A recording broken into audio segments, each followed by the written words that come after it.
Well, as promised, here's day 5 done. Your second video because, well, basically I'm working on day 5. I'm working on day every day. I am taking the weekends off. So if you've noticed that I haven't done a video on Saturday, Sunday, that's because I needed to catch up and do family things. So there you go.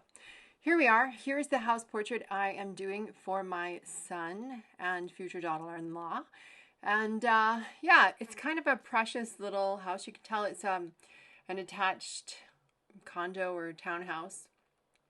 And yeah, so these can be tricky, and I sometimes think that some of my clients shy away from giving me townhouses or attached buildings, but really, I just treat them like any other. I just sort of like fade out the edges a little bit, but you always keep that front and center, the front door and the front of the home center, and you just make sure all the details in that area. And then as you can see, toward the outside edges, I just sort of blur and let go of the detail there, right? So it looks good. There's other ways of balancing the picture, etc. But I've never had a problem doing a connected dwelling. So don't let that deter you from commissioning someone to do a home portrait for you. Because this is their first home, I wanted that little our first home sweetness to it. And I do find the building kind of precious, I guess you could say. You know, it's got these cute little country tiles on it, and it's got some pretty tealy blue and things. And I know these two. I know that they love their detail and precision, and so I think they're going to enjoy me being a little less stylistic and a little bit more precious, for lack of a better descriptor. That's what I'm going with. Now, right now, you can tell that I am working with different frames. You would think that an 8x10 frame is an 8x10, but no, the inside of that frame can vary like a good quarter to a half an inch sometimes, and it just, that quarter or half an inch can make a difference. So I do kind of play a little bit with several mats that I have on hand. And right now you can see I know where my mat's going to end up, and so I'm taping off my tape line so that I get a nice clean edge to my artwork, protecting the edges as I go. Now, if you'll notice that when the tape disappears off of the screen, that's because I'm actually sticking it to my sweater or my pants and garbing up the tape with lint, because I do not want my tape to rip the paper. So you just make the tape less dull by sticking it on a piece of fabric nearby, and then it makes it really easy to peel off later. Now right now I'm taking a look at the Our First Home, and I just want, again, something a little precious to it. So I want to extend it with a little bit of maybe leaf laurel kind of a feeling on it. I might even put their names in. But I'm just kind of experimenting now a little bit with how that's going to look at the top, because I just kind of find it looks a little like it's floating in the air, unfinished. I know what I'm going for in the end. So even though it looks a little bit cluttery or something at the top, or a little maybe crowded, I know that once I get stuff up at the top, then that will look exactly what I want it to be. So right now I'm just trying to figure out where to kind of balance, my added drawing to the lettering. And I've added something a little below and to the left and to the right of it. And it's more of a leaf pattern. Once I get it penciled in, then I will pen it in for good and start erasing those pencil lines. Now, when it came to doing the drawing, sometimes have to go back in. Once I shut off the light table, I take a look and I go, where do I need a little bit more balance? Oftentimes I will not draw a lot of detail in the areas that are shadowed. So if you look at the top of the garage door, it's not all finished drawing in, but that's because it's in deep shadow, right? And so there I am. I'm touching up the detail as I go, looking at things I might have missed, seeing where there's maybe a little extra balance that needs to happen in the actual drawing before I get to the application of paint. So there we go, drawing's ready.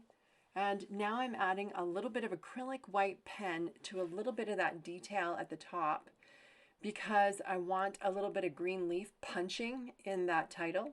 And so if I get a little white acrylic paint underneath of it, it actually will help that green pop a little bit better. Now I'm adding the blue for the sky, and I've pre-wet the sky because then my clouds will blend, that paint will blend into the paper and out rather than stick hard fast in shapes, right? So dry painting will stick your paint exactly where you put it, whereas if you apply paint to wet paper, it'll bleed out a bit. And I want that bled out look for the clouds. So that's what we're doing now. I'm applying the cloud. It's looking like cloud, and I like how I kept it a little bit lighter above the title because it looks like the title then is in the cloud. Now I'm starting to add now I'm starting to add shadow. Going for a little bit of that drama. I go from light and then to the dark just so that I can get, well, if I got my light value, I've got my dark value, then anything in between, right, is a little bit easier to find.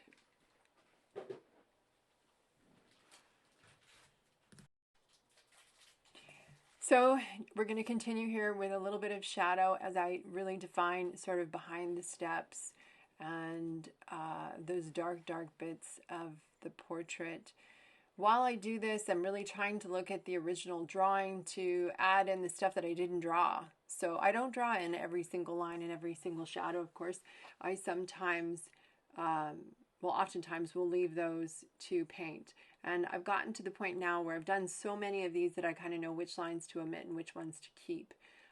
If they're too precious, then I might not even do those particular shadows at all. And by precious, I mean finicky in this case, right? If they're just too much, then I probably won't do that. So I'm adding the depth to that staircase behind.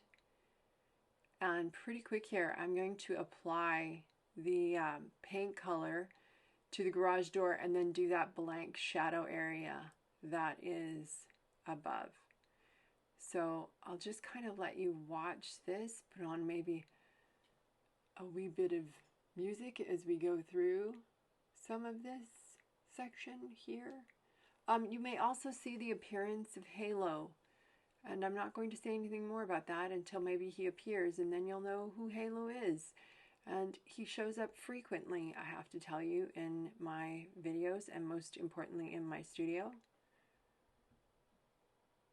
So here we are. I'm adding the color to the portrait and my head got in the way. Sorry about that. Adding shadow. I usually don't get this finicky on garage doors. I'm not a big fan of the garage door front, right? Because that so often ends up a main feature of a house, and most people don't realize that if they don't color their door, front door, which should be the main feature of your front of your house, right? Because that's the point at which people walk to. That's the point that should grab their attention. But you'll notice that a lot of folks have the front garage door as being the color, and it kind of sucks the attention, right? So usually I try not to add a lot of detail to it. But the front door in this case has no color. So I tried to make that garage door as nice as possible. And it also happens to be sitting pretty much in the middle of the picture. So if it's going to be in the middle of the picture and it's going to grab attention, you may as well make it as pretty as you can, right?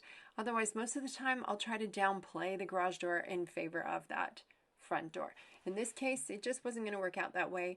And that's okay, because I actually think the color of the garage door and the slight yellow sunny tinge to what I think is more like a pale lemon beige siding, that color really works well with it. So now I'm continuing to add the shadow to add dimension and depth to the rest of the condo. Trying to figure out exactly where and how much and which color variations to try. I am using for this painting mostly 3 different sizes of brushes. And this was something I had to learn just by doing many of these things, and that was that start big, start with the big brush first and then go down. Now I love adding a little bit of color, but you can see I dab it off because I want to be able to layer some. Now I'm actually adding some acrylic pen because parts of those bricks, some of those brick in the drawing, and you may not be able to see it unless you can zoom in close, are actually white or gray bricks. Aha, here we go. Enter the cat. So as you can see, Halo is hanging out at the top left-hand corner. I have a rather large studio desk, but no, he has to sit right next to me. It's almost like he knows he's on camera. This is a rather large Maine Coon white cat. Believe me, it's a bit of a challenge to keep the white cat hair out of my studio. And if that's not bad enough, his sister often joins me, and she is a beautiful black cat. And so quite often I will have cats trying to fiddle around with my paintings. So there's Halo walking around trying to get my attention, swishing his beautiful tail as I'm trying to work.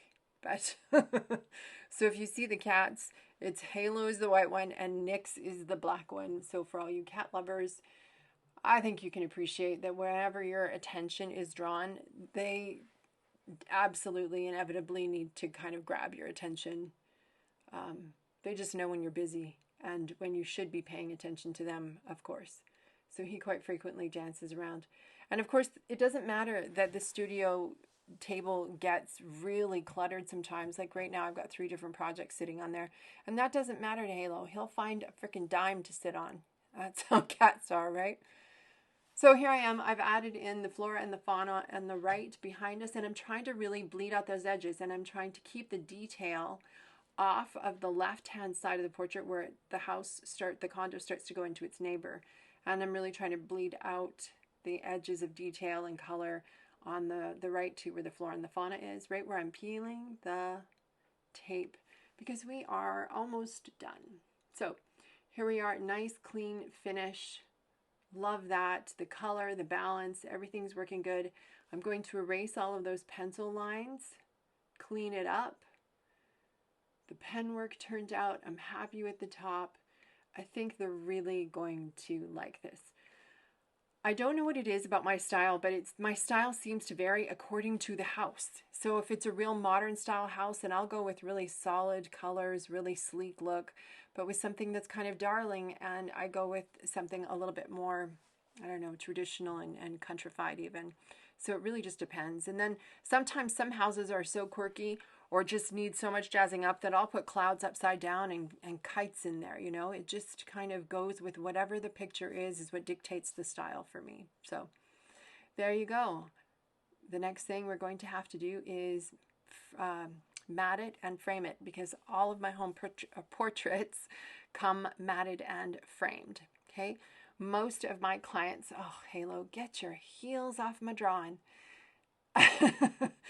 But most of my portraits are commissioned by realtors, and I love my realtors, but I also know they don't have time to mat and frame the stuff. So I like to mat and frame my work for them. And then on the back, I put on my calling card for people who want to refer me. And of course, they can put their advertising on the back for them as well. But here we have the before and the after. Yeah, I'm really happy with how this turned out. I think they're going to love it. It's just so nice to get a piece of art as opposed to just a picture. I don't know what that is, but you know, the fact that somebody took time to interpret it. And when I look up, I'm loving how the clouds, you know, frame the Our First Home. I'm loving the painterly look of it. I do think it ended up really precious and darling and sweet.